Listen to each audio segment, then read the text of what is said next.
YouTube channel के समस्त श्रोताजन को राधे राधे।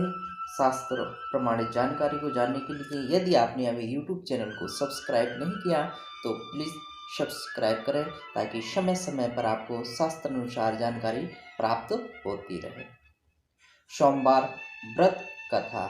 बोले गजानन भगवान की जय, काशी विश्वनाथ भगवान की जय, माता पार्वती की जय। कथा।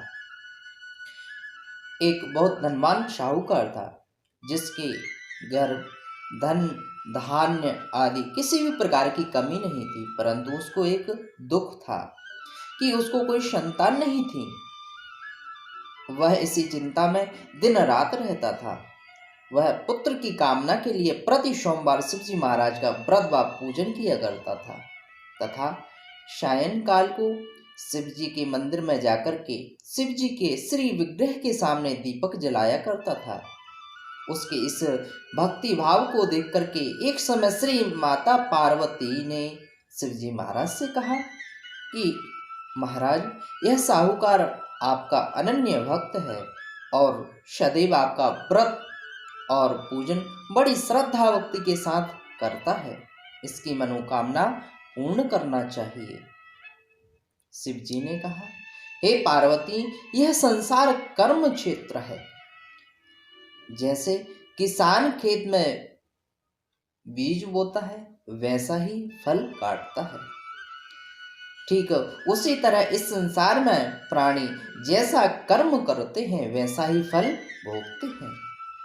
पार्वती जी ने अत्यंत आग्रह से कहा, महाराज, जब यह आपका अनन्य भक्त है और इसको अगर किसी भी प्रकार का दुख है तो उसको अवश्य दूर करना चाहिए, क्योंकि आप सदैव भक्तों पर दयालु होते हैं, अपने भक्तों पर कृपा करते हैं, उनके दुखों को दूर करते हैं। यदि आप ऐसा नहीं करोगे तो मनुष्य आपकी सेवा व्रत नहीं करेंगे। पार्वती का ऐसा आग्रह देख शिवजी महाराज कहने लगे, हे पार्वती, इसके कोई पुत्र नहीं है, इसी चिंता में यह दुखी रहता है। इसके भाग्य में पुत्र न होने पर भी मैं इसको पुत्र की प्राप्ति का वर देता हूँ, परंतु यह पुत्र केवल 12 वर्ष की आयु तक जीवित रहेगा। इसके पश्चात वह मृत्यु को प्राप्त हो जाएगा, इससे अधिक मैं और कुछ नहीं दे सकता। यह सब बातें साहूकार सुन रहा था। इससे उसको कुछ प्रसन्नता नहीं हुई और ना ही दुख हुआ। वह पहले जैसे ही शिवजी महाराज का व्रत व पूजन करता रहा।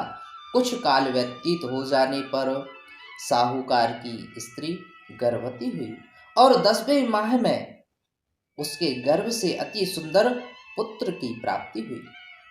साहूकार के घर में बहुत खुशी मनाई गई, परंतु साहूकार ने उसकी केवल 12 वर्ष की आयु जान कोई अधिक प्रसन्नता प्रकट नहीं की और ना ही यह भेद किसी को बतलाया।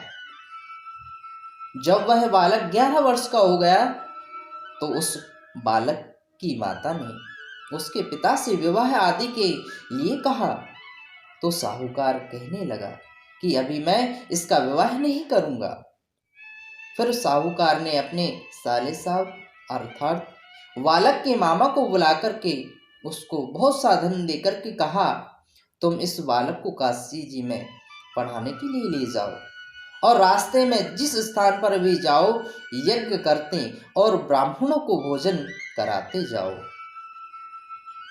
वह दोनों मामा भांजे यज्ञ करते हुए ब्राह्मणों को भोजन कराते हुए जा रहे थे। रास्ते में उनको एक शहर पड़ा। उस शहर में राजा की कन्या का विवाह था और दूसरे राजा का लड़का जो विवाह कराने के लिए बारात लेकर के आया था वह एक आंख से काना था। उसके पिता को इस बात की बड़ी चिंता थी कि कहीं वर को देखकर के कन्या के माता पिता विवाह में किसी भी प्रकार की अड़चन पैदा न कर दें। इस कारण जब उसने अति सुंदर सेठ के लड़के को देखा तो उसके मन में विचार उत्पन्न हुआ। उसने विचार किया कि क्यों ना दरवाजे के समय इस लड़के से वर का काम चलाना चाहिए। ऐसा विचार कर वर के पिता ने उस लड़के और मामा से बात की तो वह राजी हो गए।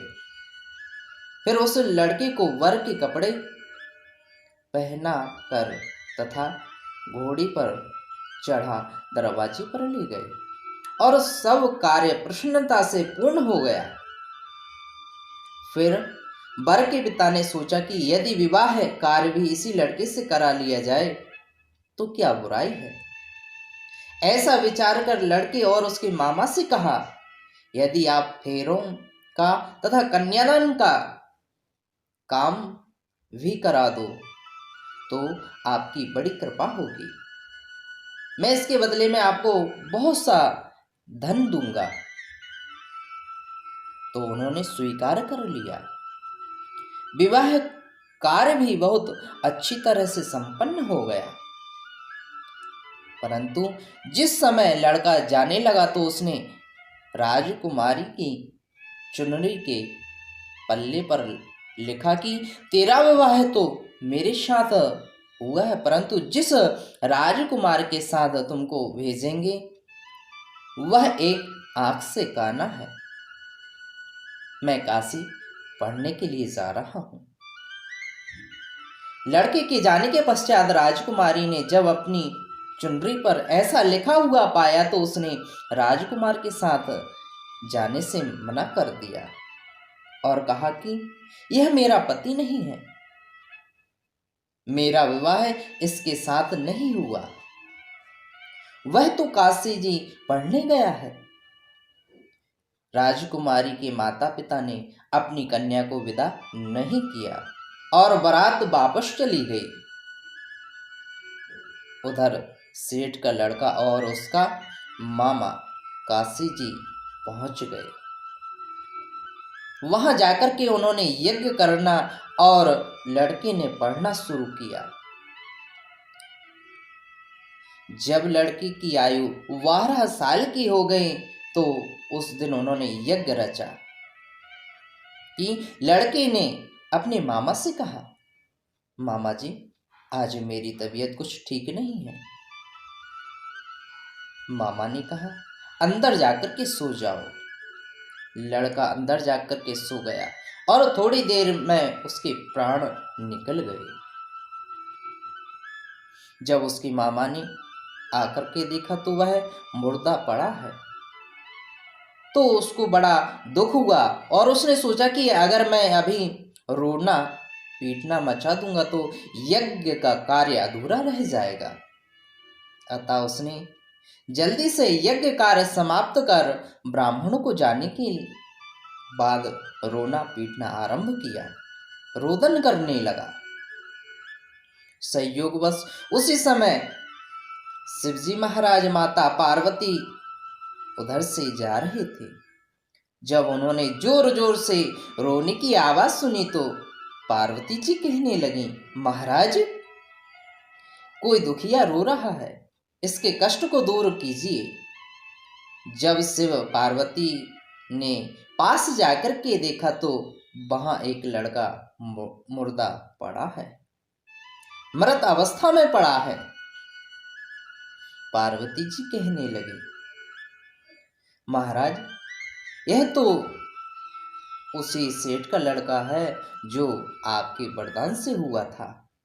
शिव जी कहने लगे, हे पार्वती इसकी आयु इतनी थी सो यह भोग चुका।